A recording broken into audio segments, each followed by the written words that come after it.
London میں Myanmar کے سفارتخانے کے سامنے ہزاروں افراد نے روہنگیا مسلمانوں کی نسل کشی کے خلاف بھرپور احتجاج کیا۔ مظاہرین میں برطانیہ اور دنیا بھر سے تعلق رکھنے والے مسلمانوں سمیت پاکستانی کمیونٹی نے بڑی تعداد میں شرکت کی، جبکہ خواتین، بچوں، بزرگوں اور نوجوانوں کی بڑی تعداد مظاہرے میں شامل تھی۔ مظاہرین نے ہاتھوں میں پلے کارڈز اٹھا رکھے تھے جن پر برمی مسلمانوں کی حمایت میں نعرے درج تھے، جبکہ مظاہرین کی جانب سے شدید نعرے بازی بھی کی گئی۔ مظاہرین نے اقوام متحدہ اور اسلامی ممالک سے مطالبہ کیا کہ روہنگیا میں مسلمانوں کا قتل عام رکوایا جائے اور انہیں بنیادی انسانی حقوق دیے جائیں۔ مظاہرین نے اسلامی ممالک کے سربراہان پر زور دیا ہے کہ اسلامی سربراہی کانفرنس کا انعقاد کر کے تمام اسلامک ممالک میانمار سے سفارتی بائیکاٹ کر کے دباؤ بڑھائیں اور مسلمانوں کا قتل عام بند کرانے میں اپنا کردار ادا کریں۔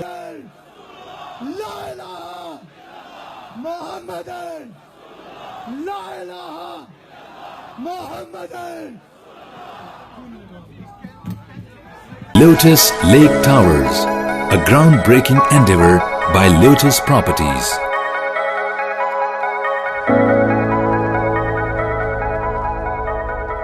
یہ ہے خبر کا جہاں اور آپ دیکھ رہے ہیں TNN TV۔